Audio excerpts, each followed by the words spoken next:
Hi, this is Randal Schwartz, host of FLOSS Weekly. This week, I'm on my own because I'm talking about one of my favorite subjects, Emacs. In particular, Emacs Org Mode, the mode that organizes everything. You're going to want to see this, so stay tuned.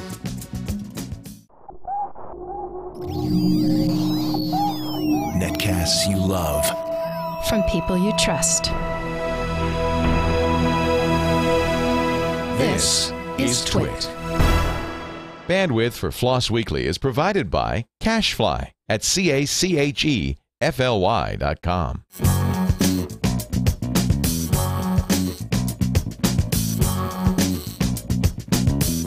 This is FLOSS Weekly with Randal Schwartz, episode 136 for September 22nd, 2010, Emacs Org Mode. It's time for FLOSS Weekly, the show of free, libre, open source software brought to you weekly. I am your host, Randal Schwartz, Merlin at Stonehenge.com. Been doing this show for a long time, loving this show, loving the people we get to bring on this show, the movers, the shakers, the interesting projects, projects you probably have never heard of, projects you've heard of all over the place. Love the variety on this. Well, about this time, I usually introduce my co-host, but this week I decided to give all the co-hosts a break on my rotating panel, my gang of five, because it turns out that I know the subject for this show better than any of the rest of them did. I am an old-time Emacs programmer, Emacs user back from way back in the day. And today's show, we're actually going to talk about an Emacs package called Org Mode. Now, I hadn't actually heard about this for more than a few weeks ago, sort of oddly enough, although it's been on my list to do for a while. Org Mode is a way of organizing information, all sorts of different shapes and sizes of information. It's an outliner, it's a to-do list manager, all sorts of other things that we'll get into as we talk with our host, sorry, not our host, I'm the host. We talk with our guest today, Carsten Dominik, and Carsten will be joining us in a moment. He's an astronomer working in Amsterdam, I believe. So we got a 9 time zone span on this thing. So should be pretty interesting. Let me see if I've got all the rest of my notes there. Yeah, that's it. That's what I normally talk about at the beginning of the show. So without further ado, because we don't have a banter from a co-host, I'll just go ahead and say, let's bring our guest on. Hey, Carsten, where are we talking to you from? In Amsterdam. I'm sitting at my office at the University of Amsterdam. And so Amsterdam, Europe.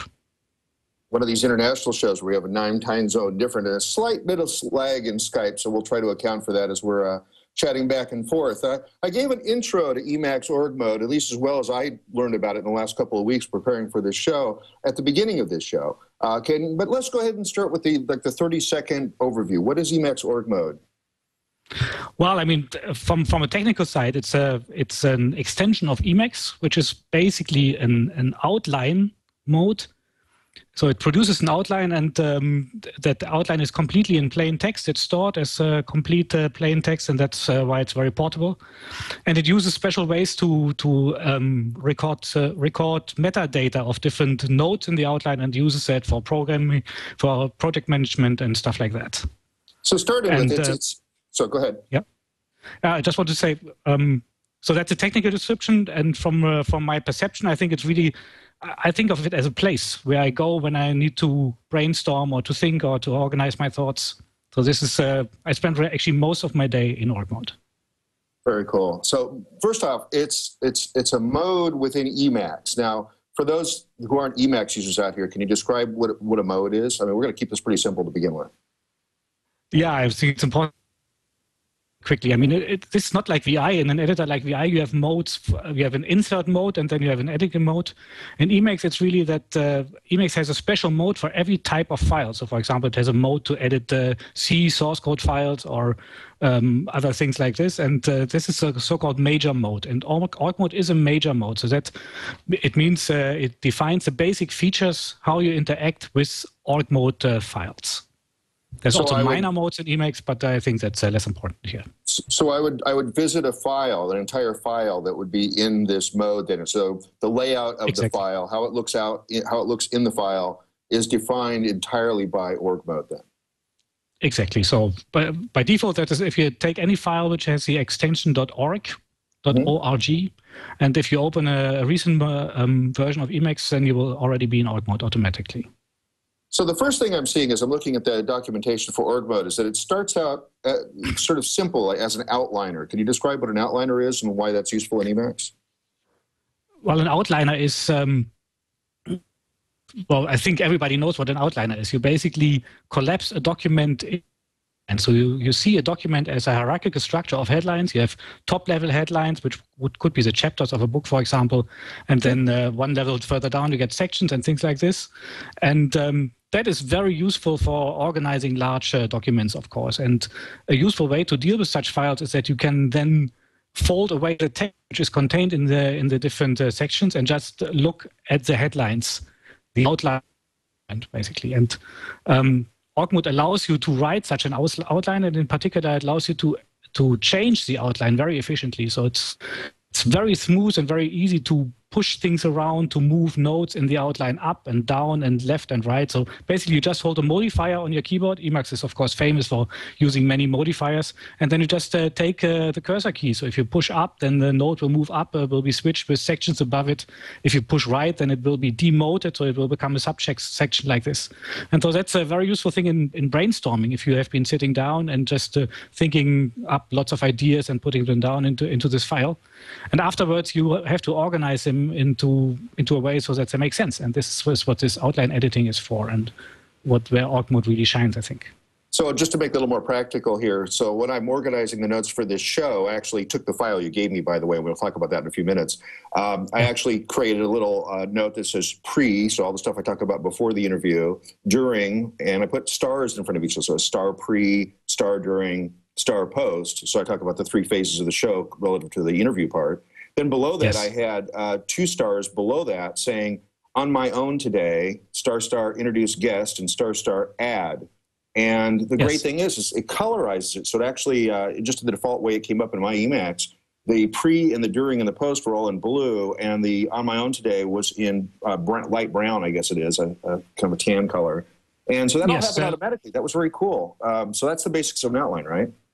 Yes, that's the basic of an outline, and then you can just you can fold it away. So if you go to the first headline and you press tab, then the tabulator, then everything will be folded away, and you just see that main headline, and so you can slowly dig into the outline and find deep in the hierarchy the part which you're interested in and which you would like to work on right now.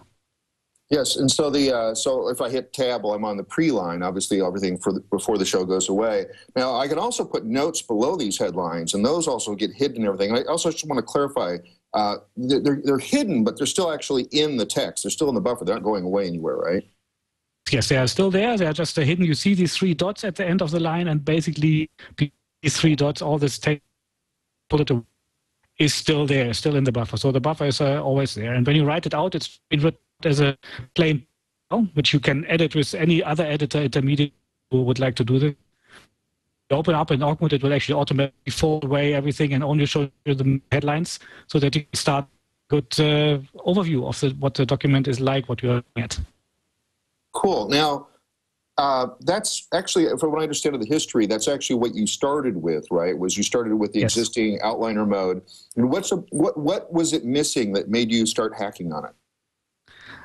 Well, the main thing was the standard Emacs outline mode has a basic same structure, so it also uses stars in front of the headlines, but there was just no useful commands to actually deal with it. There was a whole suite of something like 13 different commands which show some things and hide other things, and I found that very difficult to use because you had to remember all these commands. So I only started implementing this one command, this what we call cycling, visibility cycling, where you can keep pressing tab on a headline, and it will first expose only the children of this headline and then the entire part below it. And so with just a single key, you can operate the entire outline. That was the first part. And also structure editing was not in the original Emacs outline mode. So to change the structure, to move things around, that is also what I had to add quickly.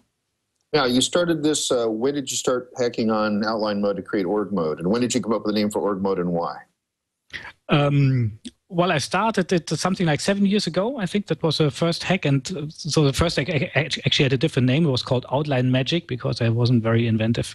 But then I decided that I wanted to make it a bit more general and put more organizational tools in there, because the second goal which I had, and I'm sure we are going to talk about this in a minute, is that I wanted to mark to-do items in this outline. And so then I came up with the name Org-mode. And that just stuck. Now, you started to use it. Obviously, you created this for yourself. At what point did you start sharing it with people so that other people could see what you were doing and maybe even contribute back? Well, quite quickly. I mean, I have some history in writing extensions for Emacs. I've written other extensions before. And so I think that was only like maybe 1 or 2 months into the project when I first published it on the newsgroup where you can publish sources for Emacs. And what was the reaction to it? Did people say, this is interesting, keep going? Yes, actually, pretty much the first reply I had was from Richard Stallman asking me if it would make sense to include this into Emacs. To distribute it with Emacs. That was one of the first ones. And then for the rest, it was actually kind of slow. There were a few people interested in that, but it took something like a year before this really took off. Then we started creating a mailing list. And from then it has been uphill all the way. I mean, now this is really, it's crazy what's going on right now. It's really many, many users and a hugely active mailing list, which we have. So it started with, so again, starting from outline mode, you added structure editing so I could promote and demote an entire section and bring them in and out. And then yes. What's this to-do thing like? What's this checkbox thing like? How does that appear to me when I'm using Yeah, I mean, you can use it right now. If you're sitting in front of it, you can just press Control-C, Control-T, and that will insert a keyword as a first word in a headline, which is will be to-do. And so you can just mark a note as saying, well, this is something which I have to do. And that was really when I started looking into this. I mean, I wanted to take notes with the outline. That was the reason why I was looking into outline mode. But the other thing which I wanted to do was to keep track of actions, of things which I had to do. And I was really stunned that I was not able to find a program which integrated these two different tasks, like notes taking and keeping track of projects. So normally what you do in other tools, there's a nice application where you can take notes in there. And then after the meeting is over, you go through, you find your to-do items, and then you go to a different program. And in that different program, you create a list of your to-do items.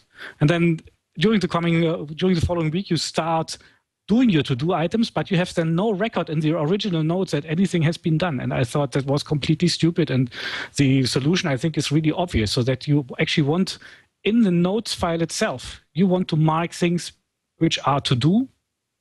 And then you want to have some dynamic way to extract everything which is a task out of a number of files which you have on your system, put them together in lists where you then look at that, well, I have to do this, I have to do this, I have to do this. And once you have done something, you mark it off in the list that will actually be marked off in the original notes file. So when you go to the meeting next time, a week later, you come back with the notes from the original meeting and you can actually show, well, these things have been addressed, these things are still open. I should probably also preface some of this by saying, now, wait a second, how are you actually changing the way Emacs works? I mean, what is outline mode and what is org mode, and how are you actually implementing that? What are you interacting with to make this customized the way you want it to? Well, Emacs is well known as an editor, but I think it's really not only an editor. Emacs is mainly a Lisp interpreter. So the language in which most of Emacs features are implemented, at least a large fraction of it, is Lisp. So below this is, of course, it's written in C, the basic Lisp interpreter, but the extension language is Lisp. And so what you do is you just write programs in Lisp which manipulate text, which search through the files, which change the appearance, which add colors and different fonts and stuff like this. And in this way, you can extend Emacs. And you package these things into different files, and they can then become a mode assigned to a certain type of files.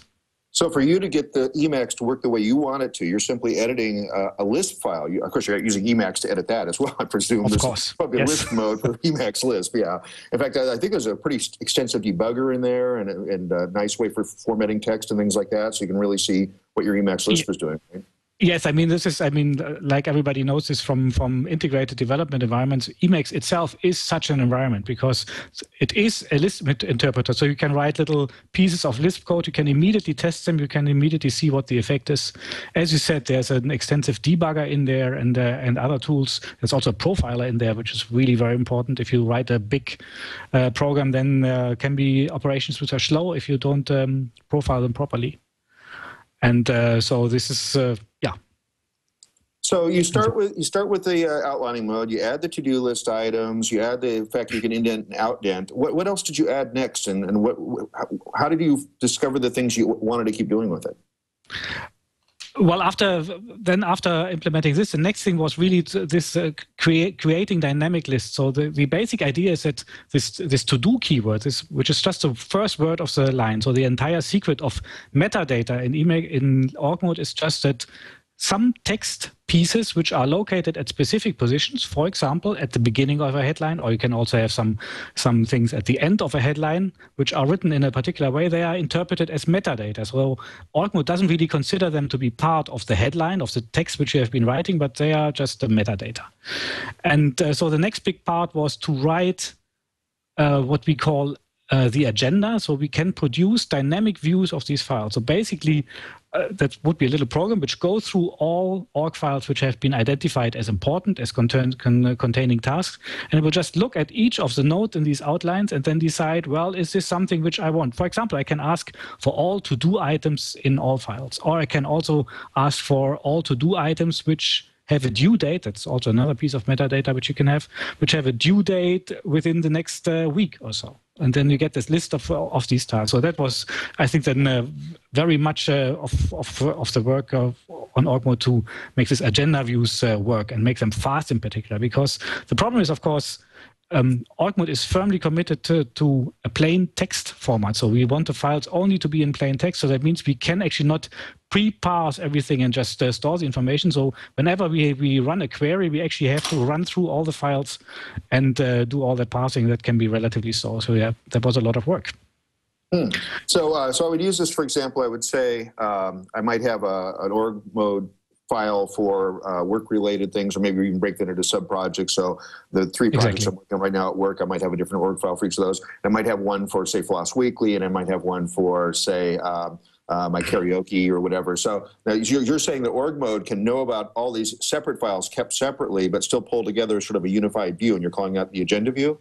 Exactly. For example, you say, what do I have to do today? And then you get a list, and there's a couple of things what you have to do at home, and then there's a couple of things that you have to get in contact with the next guest on FLOSS Weekly, and that you have to get in touch with somebody at the Twit cottage to organize it. So all these things can be merged. Of course, you can also say, well, now I'm really at work, so I want to focus, so please just concentrate on this one file which contains all my work projects, and then all the lists which you create will not contain anything which is about FLOSS Weekly or about your home and mowing your lawn at home, or something like that.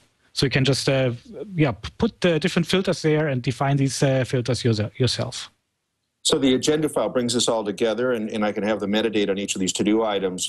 Was that sort of so where do we go from there? What else did you start adding after that? Well, then there's basically 2 things. The other thing is, because I spent now most of my day in org mode, I've also tried to make org mode really the best editing experience, or the easiest way to work with text. So there's lots of little gems in there, which help you to create little lists, to create tables. I'm sure we're going to talk about a little bit later like this, and then more general ways of adding metadata. So for example, I only talked about the to-do keywords so forth. Until now, there's also dates which you can put in. You can put in tags. So for example, you can if you have items, you can tag them with a certain name. Yeah, you can say, well, this has a tag Chris, this has a tag Randal, and then you can make a list. Well, show me everything which has to do with Randal. Before a meeting, when I meet you in the pub, I could have a look at that and find out what I have to talk to you about. So it's really on the one hand, it's making the editing experience and better and better and better, and on the other hand, it's working on these project management tools. So really what you're saying, as I'm starting to hear more about this then, as I read through some of the documentation you sent me ahead of time here, it's really a way of just capturing information in all sorts of different shapes and sizes and being able to index that and get to that quickly and work with it, right? Exactly. This is exactly what it is. As I said, I mean, it's really a place where I want to go when I have to collect my thoughts and when I have to brainstorm. I really love sitting in my office by myself and just put down all the ideas, everything out of my head into org mode, and that frees up the head, makes you relax much better, and then everything's written down. Then you can take a look at it and see what you have and throw stuff away and pick the stuff which you would like to work on. Well, since you brought up tables a moment ago, why don't you talk about what tables are and how they relate to the rest of the information gathering that you're talking about? Yeah, so Emacs Org mode has a built-in little table editor, and that's of course a funny thing because everybody knows tables from spreadsheets, things like this. But in a plain text file, that means that tables have to be represented by plain ASCII text. So we represent table lines just by lines where we have a number of fields separated by vertical bars, and it's just has been implemented in a completely automatic way. So if you just type one line which starts with a vertical bar, and then you can put in your fields and then tap through the table. It really feels like it was a table in a spreadsheet. So it automatically adjusts the width of all fields. You can add new lines. You can add horizontal separator lines and things like this. And it's just, as I said before, it's part of this idea to be able to capture whatever comes across to capture information and to put it down there in a nicely little formatted way that you can look at it. And it's still plain text, which means you can write a little Perl script which will grab pieces of data out of those tables in those files if you want them for some specific purpose. And so that's great then, because I can see that I have data that I'm trying to capture that's both hierarchical and also tabular. Now, can I stick one of these tables underneath one of these headlines and have it fold and unfold exactly. like the rest? Totally. You can do that, and you can also in a table say, I mean, we also have calculations. So there's a spreadsheet involved, implemented in these tables. And for example, you can say, well, I want to have this column multiplied with the value of some property, which is somewhere up high in the hierarchy. So if that value is needed, Emacs will then just walk up in the hierarchy of the outline and find where this property is being defined and then use it there. So it's really an interaction of this hierarchical structure of the document as a whole, and then flat data under the individual nodes.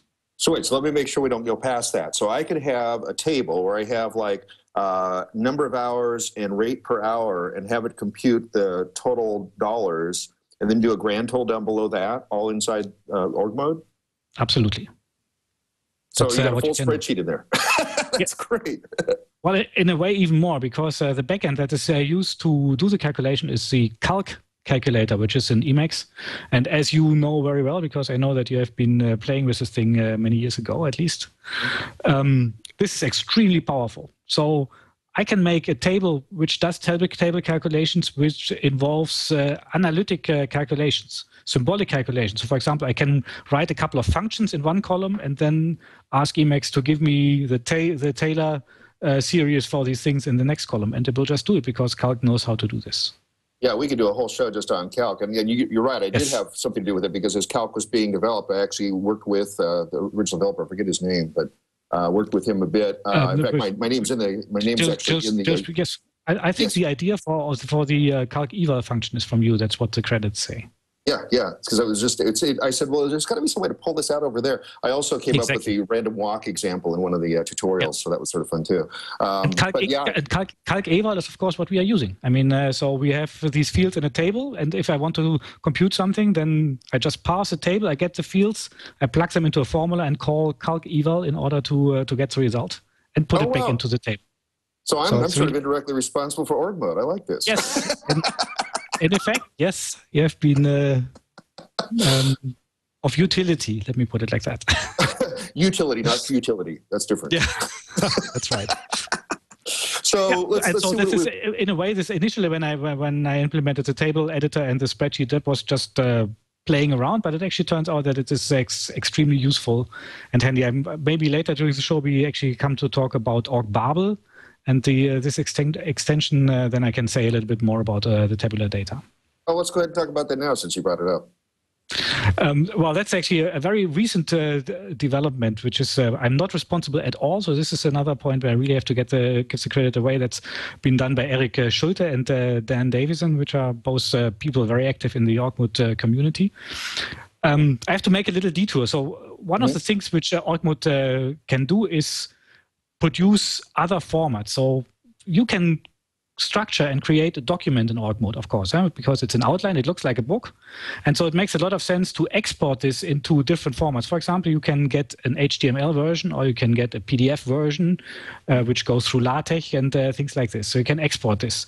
And in order to make this a technically useful tool, we had a way to mark a piece of text as being source code. So I can just write a little documentation about some Emacs Lisp or some C code or something else. And so there's a little block in there which says begin source code, end source code, and then in between you could have source code. And there was initially the only purpose of this thing was that during conversion, you could format this pretty. So you could show the source code and color it in like it's colored in a modern editor, for example, just for export. And then these two guys came along and realized that, well, these are actually pieces of source code. So why don't we just go ahead and find a way to execute these pieces of source code? So they implemented a system that each of these little source codes can get an identifying name, and you can just run them. And then you can do different processes with this. For example, you can do a process which is called tangle. That means extract all the source code in a file and put it into one source code file. Or run an individual snippet and put the result into the buffer. So, for example, you could have in some obscure graphics language which describes a complicated graph which you use, you could just put that piece into org mode and then just label it, well, this should be executed. And when we export this to HTML, actually replace this chunk of source code with the resulting picture. So you press one button, you export it to HTML, and out comes the text with a beautiful graph produced in this way. So that's Don Knuth's literate mode then, right? Oh, this is exactly, it's a literate programming. And the other side of this, how you can also call this, is that it's reproducible research. So in a way, you can write a document where you explain exactly what you do. You also give all the procedures and the source code how to calculate things, so that a reader can not only read and believe what you did, but they can actually go through and reproduce it, run it again, and just convince themselves that your research actually reproduces a result which you promised. Okay, so we have outlining, we have to-do items, we have an overall agenda, we have tables that have calculations in them, we have various ways to export this, we have literate programming. That sounds like a kitchen sink already, but what else are we missing? Anything else on the list that we want to cover still? Well, I'm just thinking, is there other stuff in there? I gave you a long list. I know. I think we have covered the basic features. I think we have covered quite well. So this is what it does. And you're saying it's like a kitchen sink, and that is certainly true. Mm-hmm. And the reason for this is that, as I said before, I'm living in this mode already for 7 years. So I'm trying to put in everything which I need. So all the stuff which I come across where I think it would be useful to have this feature, this will be implemented. And of course, there's now a huge community. We have a mailing list. We just printed the statistics recently, so I think we have I think 1,400 members now in the mailing list, and 50 emails per day. And there's actually a lot of people who start contributing. So while initially I think 95% of the code was mine, I think in the last 2 years this is really changing. So there's a huge amount of contributions by other people coming in now. Wiki mode. Tell me about wiki mode. Yes. Well, I think you're talking about Work, which we have our special own wiki. We have a web page where we document Emacs, and of course, where we document Emacs org mode. And of course, one obvious way to do this would be to use a standard wiki on like Wikipedia or so, where you have put up web pages and people can go in the web browser and click on the page and edit it. Mm-hmm. But the way we decided to do this, and that was an invention of Bastien Goury, who's also one of the people in this project. He thought it was much better to be able to also do this offline. And I really have to say, I'm an offline person. I really like to be able to work offline because I'm sitting in trains a lot every day. Mm-hmm. And so the way we do this is we actually have a public Git repository where we have all these files which belong to that wiki. And everybody, of course, because it's Git, can download all these files and have them on their computer and edit them. And so we can have several people working on the same web page on the same time. At the end, we merge it all up, push it up to the web browser, and then there's an automatic setup which, like every 15 minutes, publishes all these files with the changes. So we have sort of our own Git-based wiki. And of course, all these web pages are written in org mode itself. So org mode is really a bootstrapping thing in this way that it documents itself. So you have some sort of export formatting that takes the org mode file and extracts the links and makes them appropriate web links then?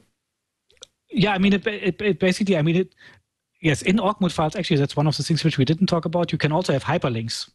So you can just put in plainly HTTP links, but also links to many other things. For example, you can link to emails. One of the things which I often do is that I'm reading an email, and I can do that in Emacs, or I can also do it on my Mac in mail.app or something like this. And then I can have a special key which will actually pull out a link to that email and put it into the buffer. And that's extremely useful if I say, well, I have to remember doing something about this, and I just can make a note in my org mode, which will then show up in the agenda and which will have a link to that email. So we have many links, and as we write these org mode files which make up the org wiki, there are links in there which link to other files which are part of the project. Some other links link to blog posts on the web and things like this, all in Emacs. And then from there it's just a single key press where we just say, well, this is our project, publish it, and then it will take all those files, spit out HTML versions, and put in the correctly formatted links, and put it like a wiki system web page on the web. Cool. And I also remember reading that I can also be somewhere else in Emacs, but I can invoke a key sequence, and it will remember the link to that thing and put it in the right way in my org mode file when I next unload it, right? Yeah, exactly. That's what we call capture. It's actually derived from a slightly different mode, which is due to John Weagley, which was called Remember. It's a very famous Emacs mode, Remember mode. So this idea that you are working and then something happens. For example, you get a phone call, you get a sudden idea, somebody walks into your door and says, well, you have to remember this, and you just want to take a note, but you want to do this as quickly as possible so that you can continue with what you were doing and not be distracted so much. And so we call this process capture. And one of the things this capture project does is it remembers where you were when you took that note. So you can always go back to that place. If you just say, well, what did I really mean there? Where was I when I did this? You just click on that link and say, yeah, I was in this file at this position. And then you might be able to remember what this is. Capture is a very important part of all these organizing, getting things done tools, so that you have a way to quickly capture stuff and put it into your system. Because one of the central things which you have to do if you start managing your time and managing your projects is that you try to get everything out of your brain. I think I mentioned that earlier already. This is really the most central part, that you just write down everything into a trusted system where you know it's in there, and you can find it easily back when you need it. And well, this is what this capture mechanism does. And you mentioned three little words here that I want to highlight again. Getting things done. There's all these GTD systems out there. I presume that org mode can be used for that pretty effectively. Yes, I mean, getting things done is one of the famous systems designed by David Allen. He has, I think, built a whole company around this. It's one of the more successful ones. And that's basically just a set of good habits. Like one of them is, as I said, put everything down, write everything down, and then go through your project and make sure that you have something identified in each project which will move this project along. This is called the next action. And you can definitely implement this in org mode. For example, there are these to-do keywords which we talked about. Of course, you can normally by default it's only to do or done is the state of one of these items, but you can freely define what kind of states you want to use. So you can have a next state, which means this is the next action which I want to do. But of course, getting things done is not the only system which is out there, and not everybody wants to work like this. And I think this is actually, really good that you mentioned this. This is one of the great strengths which org mode has, because it's really not a fixed system. It's not a solution. It's not like all these other programs which you download from the web. You get this 30-day free trial, you play with it, it's a standard system, it sort of forces you to do things a certain way. And then after a while you realize, well, it's not really the way you want, and then you put it away. And org mode is really much more a toolbox than a closed system. So the idea is that a new user takes up this system and only starts by making his to-do list directly there or capturing some notes. And then with time, you develop your thinking about your own working process more and more, and you add little features, and you say, I actually need a to-do keyword like this, or I need a tag which does this and this, and you can slowly build this up. And there's a couple of enormous examples of people who have just made a crazy amount of customization of this system. So there's a good out-of-the-box system which you can use for very trivial things. And then there's a basically infinite path which you can walk down and really fiddle and tweak the system to your likings. That is one of the things I liked as I was reading through the documentation. I know there's some things where you drop down to Emacs Lisp to say you got to set this variable or set this thing, but for almost all of those that I could see in terms of customization, you also had a way to actually just put text in the file to make it do that same sort of customization. I really like that. Yeah, so you can also have different files which act differently. Yeah? Sometimes you have a certain project where you would like to work in a certain way and another one where it's differently. Yes, everything can be customized on a global way and then also on a per file way. Pretty much everything. What about having tasks that have multiple predecessors that all have to be done, more like a planning mode? Is that accessible? What do you mean by multiple predecessors? Well, like I use OmniFocus as my primary getting things done interface. And one of the things I'm dismayed by sometimes is that in order to do a third task, I've got to do either of two tasks ahead of that. I have to do both of two tasks ahead of that to get to the third item. There's not a real easy way to specify that in OmniFocus. You know, that I need to get both this part of the thing and that part of the thing before I can do the thing that's actually dependent on both of them. Is that something you can specify? Oh, yeah, absolutely. You can basically, so for that also the hierarchical structure is used. So you have a parent task which defines a project, and then below that you have a number of things which you want to do. And then you just specify a property. So that's one of the metadata things. You define a property which is called ordered, and that means I need to do these tasks in an ordered way. And then it will not allow you to work on a task which is down there if not all the tasks above it are already done. Wow. So my complaints about OmniFocus is that it's just like you said, it's proprietary. I can't go in and drill into the code and make it work any different other than filing complaints with the thing. It sounds like with this, it either already does it the way I want it to, or if I didn't, because it's open source, I can go in, and I'm a pretty good Emacs Lisp hacker still, so I can go in and actually tweak it and make new tags that work exactly the way I want them. Exactly. And I think, well, if you know Lisp, of course, then you can do whatever you want, because really the possibilities of Emacs Lisp, I think, are basically infinite.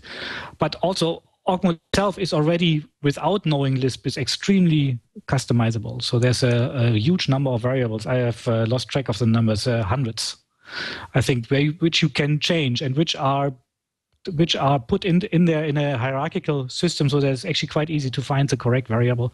And if you can't find it, you just ask on the list. And I think we have a reputation for answering questions within a day or so on our emailing list, so that goes very fast. So even if you don't know Emacs Lisp, you can customize the system very much. And is there an IRC channel too? Excuse me? Is there an IRC channel too? Yes, there's an IRC channel as well. It's called Org-mode. Oh, okay, that makes it obvious. So you can ask. I don't hang around there because I don't have the time for that, but there's a number of people who hang around there. Very good. So now, when this started, it was you using outline mode, making it better, using it for yourself, posting on the list. You said Richard Stallman got involved. Is that because it then got added to Emacs Core? And when did that happen? Yes, I mean, Richard Stallman back then was still the main maintainer of Emacs, and I think he kept just looking for interesting packages out there. So he didn't really get involved in the project. He basically just kicked me off and said, well, this looks interesting. Do you think it would make sense to integrate it? I did that, and then I think half a year later or so, this was part of Emacs. So if you have a recent version of Emacs, Org-mode is already in there and it's already working. It's always, of course, a little bit outdated because we have a rather fast development tempo. And the Emacs release cycle is, I think, maybe once a year, maybe twice a year is what they are heading for now. So it's getting a bit better, but still, of course, so it's always going to be a little bit behind the bleeding edge development version. Yeah, speaking of development, you're using GitHub to maintain your sources, right? Yeah, it's not GitHub. We use a different. We use repo.or.cz. That's I think it's in the Czech Republic. It's a server. It's actually a very great service. It's similar to GitHub, but maybe with a bit fewer bells and whistles. A very plain and clear interface. So we use that. That's really working well. And I mean, finding Git was a revelation really too for this kind of projects. I mean, it's just so amazing. I don't remember at all how I used to work on projects like this without Git. I mean, now there's at any given time, I think there's 10, 15 people hacking in the core of Org-mode, and we have to do the merges, and this is just, it's great. Yeah, this is, so we use Git, that's one thing. The other thing which we use is a patchwork server. that is just a little server which looks at the mailing list and just grabs all the patches and organizes them on a web page. So when a developer wants to do something, he can just go there and say, well, this looks interesting, let's test this a little bit. And we actually have a command line interface, so that's really great. I can just sit at the command line and say, well, get that patch. It will actually make me a new branch in my Git environment. I can test the patch, and when it's done, I just say, well, merge it, and it will merge it and automatically send an email that this change has been accepted. So it sounds like you have a lot of people on the mailing list. Are they all developers that are changing the source code, or are they mostly end users, or some mix in between? And are beginner questions acceptable there? It's mostly end users, I think. So, I mean, the number of people who have signed up to the apps. This is an Emacs project, so we have to be very careful with copyright, because Emacs is really hardcore there. And so all the signed contributors, I think, are 50 or 60 now, who can actually commit to the core. But as I said, there's more than 1,000 people there, so most of them are end users. And we have so far resisted to split this group up. Many bigger projects split it up into a development list, and then a beginners list, and an announcement list. We have resisted to do this. My argument has always been that modern emailers have filtering systems, and you can easily filter out stuff if you don't want to read this. And so there's actually a very heterogeneous community of people who know a lot and who contribute coding, and then also many beginners who ask their questions. It's actually a beautiful community. I don't recall in the last 7 years that we had a single flame war-like thread or a single spam message on there or anything like this.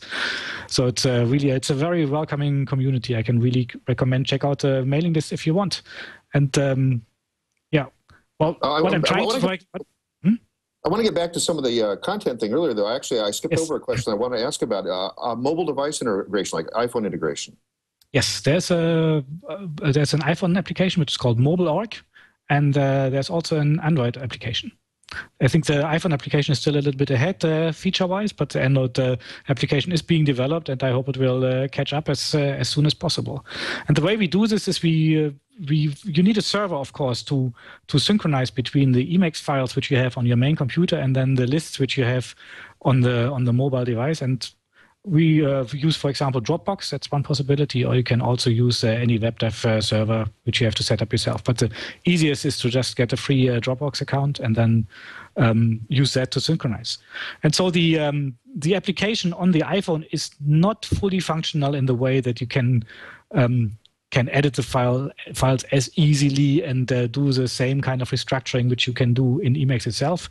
My feeling was always that if you want to do this kind of more complicated work, you rather want to sit at a computer and work from there.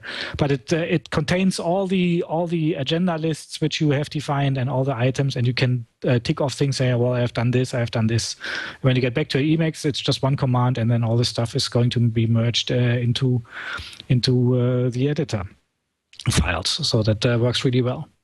And so I can add items to do, though, right? There's a hierarchy there, and I can add, like, if I think of, okay, I'm out walking around, I need to do something for my work project. If my work project is being mirrored into my phone, I can actually add an item then, right?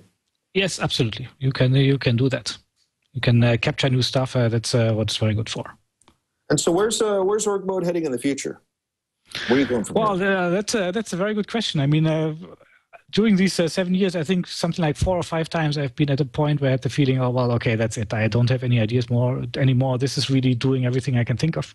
And then somebody comes around the corner with a request or an idea. So, for example, like this literate programming and reproducible research thing totally came out of the blue, and was really surprising. So I cannot really predict what's going to happen. I think my future will be that I try to use org mode more and develop it less, because I have a busy job as well and have to do a lot of things there as well. So I was going to ask about that. This, again, labor of love, right? So you're not want to turn this into a company, right? It's not going to be Org Mode Inc. or something. That would be great. I would like to make a lot of money of this, but no. No. So actually, I should have asked you, what's your day job? What do you do? We actually do have a donations button on the webpage. So if anybody feels like throwing some bucks my way, that's possible. Okay. But anyway, my day job is I work as a scientist. I'm an astronomer, and I work here at the University of Amsterdam doing research and teaching. Oh, so this is really appropriate that you have some way to capture data, and especially if you're teaching and training. Yeah. Yes, I mean, exactly. If I have to make a new course, if I outline it, that's definitely starting in org mode. So where do people go to find out more about org mode? I think I have it here somewhere, but what's the URL and what do you find there? Well, the main URL is just orgmode.org. That's the homepage. I think it's actually written down there below my name, if I can see that correctly.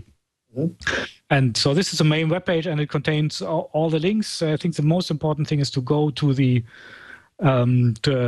mailing list and just read and interact with people there. What I would like to make very clear is don't be afraid that this is Emacs. I mean, Emacs has this bad reputation as being totally geeky, but I think that org mode is actually in the last few years has had a big impact also on Emacs in general, that it is really an application which many people can use. And in fact, I know quite a few people who either switched to Emacs because of org mode, but I don't even think that's necessary. So if you are a VI fan, by all means, just go ahead and use VI to do your programming, do your editing. I can totally understand that this is maybe the perfect tool for you. But Emacs is not only an editor, it is also an application platform. Because, the great thing is Emacs has been ported to basically any computer system you can think of. And if I write an application which runs in Emacs, that automatically means it's an application which runs on every computer you will have to work with. So if you switch to Windows, if you work on a Mac, if you work on small laptops or whatever, there will always be a version of Emacs which can run this. And since the data is in plain text, you also don't lose the data. So you don't have all these problems that if you switch from one system to another that you have to start over. It's plain text. You can just take it wherever you want. You know, with thousands of people on your mailing list, have you guys got together in real life at any point? No, actually, not at all. I've met hardly anybody on this mailing list, even though it's quite funny. I have the feeling that I know many of them very well, but we haven't gotten together. I've visited a couple of people in the US when I was giving a tech talk at Google. And I've always had plans to meet with a couple of these, but of course we are scattered throughout Europe and of course throughout the world even. So that has not yet happened. Okay, just wondering, because it sounds like the kind of thing, you're almost at the level where, having some sort of conference or something is reasonable. I'm sure that would be a lot of fun. But yes, we haven't gotten around to organize this. I bet you would I know what tool you would use to organize it, though. I mean, totally. I do organize conferences here for my work. And when I do this, definitely I start in org mode. I make the list of people to invite. I make the tasks and the time planning in org mode. Yes, absolutely. And just because I have to ask this of every guest I have on, Emacs or VI? Well, I have to admit I'm an Emacs user. Yes. One for our side, yay. Well, absolutely. It's a blast. As I said, I think VI is an excellent editor, but Emacs is a lot more than that. It's also a very excellent editor, but it's also a lot more.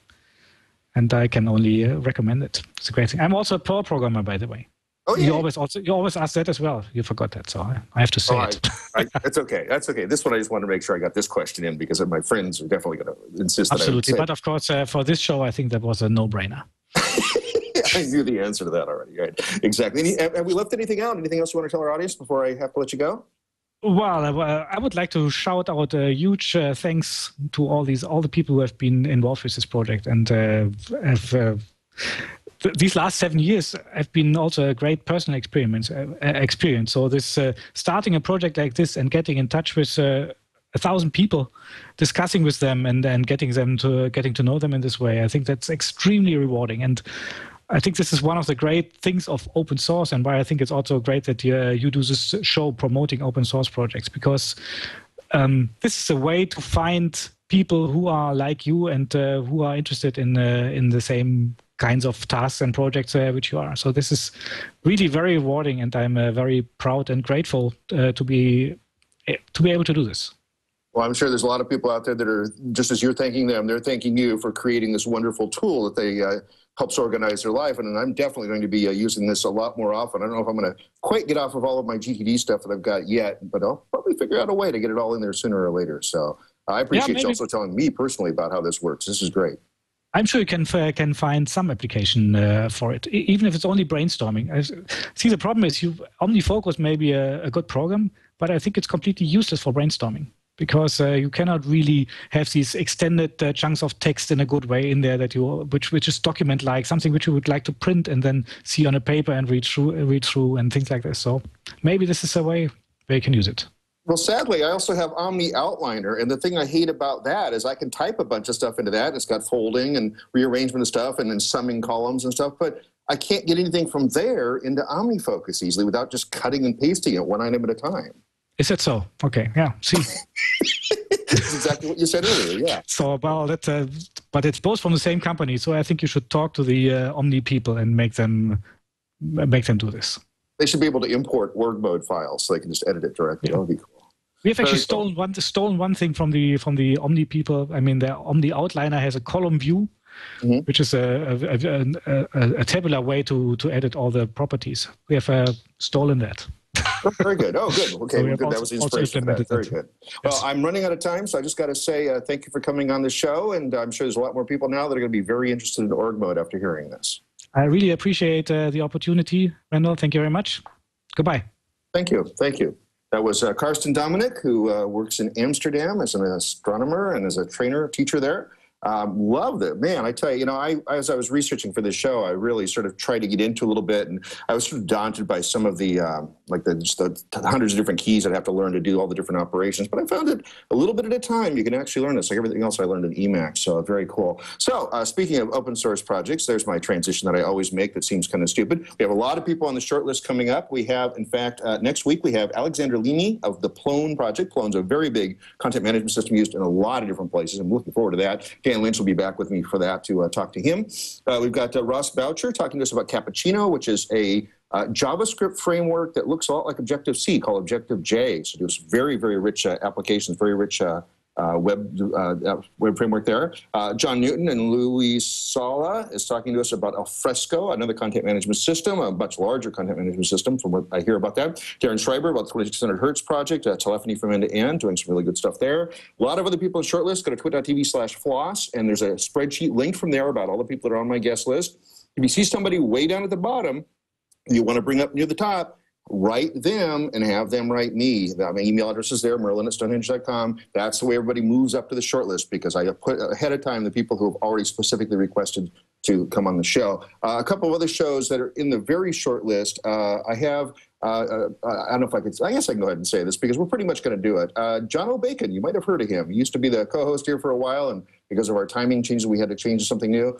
He's got some new stuff going on with his band, Severed Fifth, and he wants to talk about that, about open source music. So I'm going to be doing an interview with him, not during the normal time slot because he can't make this show, but I'll be doing an offline show with that. And also Patrick Michaud, who is one of the key guys on Rakuta, which is the Perl 6 implementation from top to bottom. He's going to come on and talk to us also, and I'm going to put those shows in during the weeks that I'm on a cruise ship to make sure that we still have Floss Weekly every week. So those two shows are going to be out there, just not taped during the normal time slot. Again, lots of other people on the short list. Look there if you want. You can follow me on Twitter, not Twit, that's this network. You can follow me on Twitter at Merlin, M-E-R-L-Y-N. Then you can find out where I'm going to be and when I'm going to be, like I'm in LA right now. And if you want to meet up, then watch where I'm going to be. I think that's about all I had to cover for this particular show. In fact, it is. So I will say what I always say. We'll see you next time on Floss Weekly.